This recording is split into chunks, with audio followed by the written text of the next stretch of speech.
Hello, and welcome back to another Objection.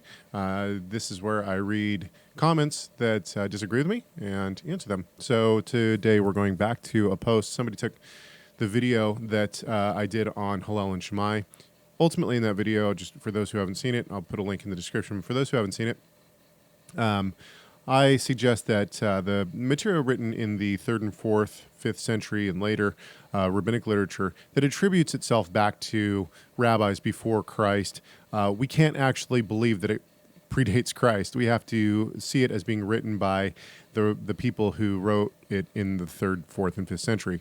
And I attach this to Hillel and Shammai. I say that the schools of Hillel and Shammai, whether or not they were actual people or not, is kind of irrelevant. The point is that we don't actually know if they were basically what is attributed to them as being said by them is we can't say that they actually said it. What we have to say is that people may have created it to combat something later. You can go watch that video, see what I say. So in this thread, people are going back and forth, and this person, this is such an interesting comment.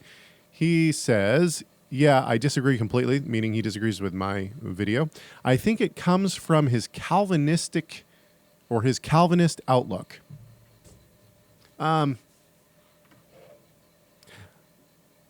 Okay, so this could go one of several ways. Number one, it could be that the person who made this comment is simply just trying to discount me, and they think the best way to do that is to mention that I'm a Calvinist, because they think that will diminish my views in the eyes of others. So that's one possibility.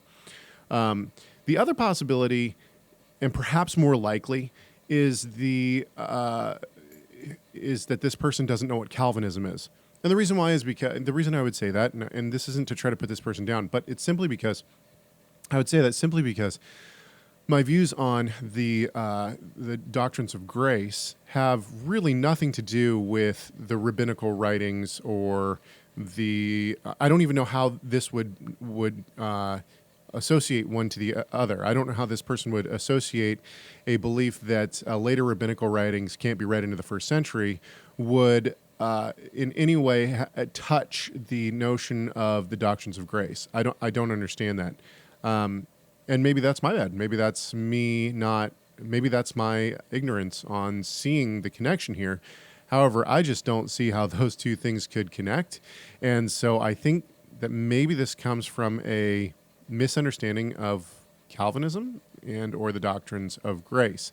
Now, I take a bit of a different view than most modern Calvinists on the doctrines of grace. But with that said, this isn't a video about my beliefs on the sovereignty of God and the doctrines of grace. This is simply a video to say I don't understand this person's logic on how my belief in the doctrines of grace and what this person is calling a Calvinistic outlook would inform my belief of later rabbinic literature and how it could be read into the 1st century. There's a disconnect there for me, and maybe this person will comment and tell me how they tried to connect this dot. Anyway, I hope that says something, and yeah, please subscribe to this YouTube channel. It really does help me. You can find all sorts of materials that I've written and others have written on Pronomian.com. So if you want to, go ahead and check Pronomian.com out, and I'll see you in the next video.